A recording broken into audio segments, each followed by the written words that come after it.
Hi, Matt Stait here again for the Festival of Martial Arts, and today I'm joined by James Stewart. Hi, James, how are you? Hi, Matt. Fine, thanks. Good to be here. Nice to have you involved, my friend. So thank you for agreeing to be part of the teaching schedule over the festival. We're really looking forward to it. I always start these things the same way. So for those that may not have heard of you, can you give us a little bit of an idea about your background and what you do? Absolutely. Yeah, probably most people wouldn't have heard of me because I kind of I'm in the background of the martial arts a bit. Started martial arts back in '87. I was caught up in the ninja boom of the time, as I think all teenage boys were back then. Did that for quite some time. My instructor then moved back to Germany, and the whole thing kind of fell apart. Um, Around about that time, I'd also been introduced to FMA, um, and fell in love with that immediately. And that's still my sort of main passion, something I've done for the last 23 years. Um, Through that, I was introduced to Irish stick fighting, which I quickly fell in love with again. Been doing that now for 6 years. Recently got my level 5 instructor, which I was very proud of. Um, and that's really at the moment my main focus is to teach that, get that out into the wider martial art community, get it recognized for the great art that it is. Okay, yep. So just track back a little bit if you don't mind, because not everybody understands the terminology. So FMA. Filipino martial arts. Yeah. Okay, Eskrima, Kali, Arnis. Most people probably know it as Kali, Filipino Kali. Um, yeah, that's something I've done for a long time. okay, yeah, that's it's interesting because a lot of people of a certain age they kind of fell into certain systems because that's what was available at the time, Yeah. um, and the sort of Filipino kind of stuff. That seems to A have been harder to find and B a bit later coming in. So how did you find yourself following that pathway? At the time, I was living in Plymouth, and there was a sort of shared space dojo. Various clubs and organisations would use the same space, and I'd just finished the ninjutsu class, and the Eskrima guys were coming in, so I sort of hung around because I at that point didn't really know what it was. I hung around to have a look. Thought, my God, that's amazing, but I'd never be able to do that, so kind of went away. But there was something rattling around in the back of my head, going, "This kind of looks like the thing that I've been looking for." And everybody knows the hardest part of starting a martial art is to walk through the front door. So I tried walking through the front door on numerous occasions and got there and went, "No, don't be stupid. You can't do this. It's too complicated." And walked off again. But one day I did stay, and I spent the entire class doing one of the most basic drills and went away and still couldn't do it. But 23 years later, here I am, still can't do it, but still trying. Okay. All right. That's one way of explaining it. Yeah. Okay. So that led you on to the Irish stick fighting. Now, again, that's not particularly well known. So it'd be great to give us a bit of an overview as to what that is and where it came from. Well, yeah, I mean, it's very, very niche. So I'd left Plymouth and left my sort of main Eskrima dojo behind me. Um, and I found a different style of Eskrima closer to where I was living at the time. Went along there, and went to a seminar with the guys, and was introduced to one of the Eskrima guys there who also taught Irish stick fighting. I'd never heard of it, pricked my attention. Um, and sort of long story short, a few of us kind of badgered the instructor to get a seminar organized so we could just have a look at it, which they did. Um, and it was fantastic. I just realized very quickly how honestly effective it was. There was no flower to it. There was no sort of techniques that were just there for the sake of it. It was honest and effective, and that really appealed to me. So sort of kept in contact with the guys, and then the instructor, the Irish stick instructor, I think began to realise that there was a bit of interest in this, because up until that point it had been him and his brother and kind of nobody else. So he put on a series of instructor courses to see if he could get an interest there and see if people would take on the baton to move it forward. So we did, and I qualified as a coach, a level 4 coach, 6 years ago probably, and kind of took it forward from there. And then I've been training it regularly for 6 years. As I say, recently got my level 5, which was a real honor for me. So that was nice.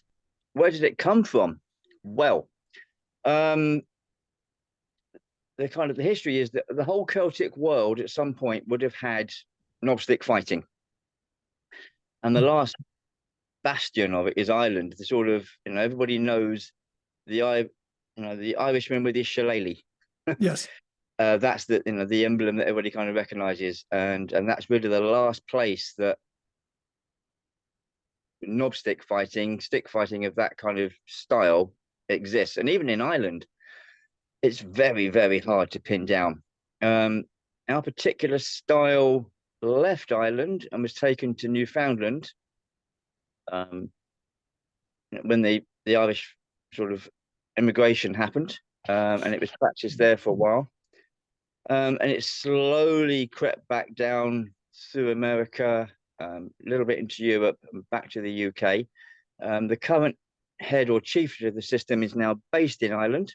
The previous head, Glenn Doyle, handed the reins over to my instructor, Bernie. He's based in Ireland, so now it's back in Ireland. A few times people pop up and say, my granddad taught me this in our back garden. So there's probably pockets of systems and styles, much like a screamer, backyard kind of stuff that we don't really know about. Mm. But the one that we can kind of trace the lineage back through the generations is the Doyle clan system, which is the system that I'm involved in.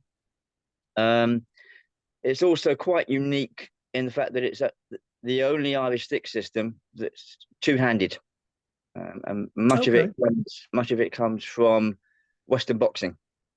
A lot of the footwork, a lot of the sort of body dynamics and its delivery comes from Western boxing. And obviously, bare knuckle boxing is the other side of the coin, if you like. Bare knuckle boxing is very popular in Ireland, or was very popular in Ireland. So you can see how that sort of crossed over into the stick fighting.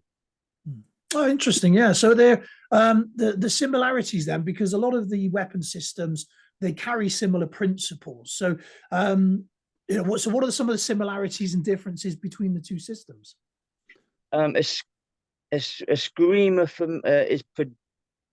is predominantly a single-handed system or a double weapon system. There are some Dos Manos systems out there that closely resemble the Doyle system, but again, they're quite hard to find. I think Doyle is pretty unique that it uses, the two-hand approach, and the sort of the Western boxing is very much its delivery system. I think that differs quite a lot from FMA, where it's mainly an angled system, and it doesn't matter with FMA whether you have a stick, a sword, a chain. The angles remain the same. With Irish stick, it's very much a stick system. Right. Okay. Interestingly, the more you kind of look at things, the more you find there's a military baton system, the Kengler system, that you and I have done a little bit of together, and that closely resembles Irish stick, or the Doyle style of stick. And there's some resemblances in rifle and bayonet. So then you think how much of the Irish stick systems and the Irish influence in America influenced military baton systems moving forward. Again, it's principles, isn't it? You find if the principles work, then they're across various systems, as I tend to think. So that's great, and that's really interesting. So is that does that tie in with what you're planning on teaching at the festival? It does, yeah. I'm planning to teach Irish stick. Most people, to a degree now, are aware of various Filipino systems, and other weapons-based systems, your Kabudos and all the rest of it. But Irish stick really hasn't got a lot of exposure. I say it's brutally, honestly effective as a martial art, a fighting art, really. Backtracking a bit, it was used in its heyday in the faction fights of Ireland. Faction fighting is very peculiar to Ireland. It's more than just gang fights. It was land and religion, but it wasn't just the working classes. It was the middle classes, the landed classes. They all fought in faction fights, and the shillelagh was a big part of that. So as a martial art, it's very, very effective, and it hasn't got the exposure. And sort of part of my mission as an instructor in it is to take it out there and really try and get it the recognition that it deserves. Yeah. So it sounds like for those that enjoy sort of weapons kind of stuff, it'd be good to see it from that kind of angle. For those that haven't really done sort of weapons before, and they may do sort of more unarmed kind of stuff, it can be incorporated into what they do with the similarities of the footwork and the movement and everything. So that fits in great with the ethos of what we're trying to achieve with the festival, which is, everybody comes together, hopefully learns some new things and gets to add those on to what they already know. So that sounds really awesome, and something that we'd definitely be interested in. So just on that quickly, just to make sure, will people need to bring anything specific to your sessions, or will you have the equipment that they're going to require? I'll try and make sure there's enough sticks for everybody. Okay, yep. I mean, obviously I'll be limited by the number of sticks available, but other than that, just turn up and have some fun. If you've done any kind of boxing based art, whether it's boxing, Muay Thai, kickboxing, anything like that, you will pick this up and run with it. And the flip side of that is, if you're not looking at it martially, but your interest in the martial arts is more fitness based, because it's got that boxing base, it's another way of adding a bit of fun into your fitness boxing kind of routine. It's just something else to play with. No, fantastic. Yeah, that sounds really interesting. So in the meantime, then, for those that might be interested in speaking to you before the festival itself, how can they contact you? They can look me up on Facebook. They can drop me an email. The email address is juskitchma@outlook.com. Okay. So pop me an email across there. Look me up on Facebook, either James Stewart or Juskitch School of Impact Arts. All right. Send me a message. Yeah.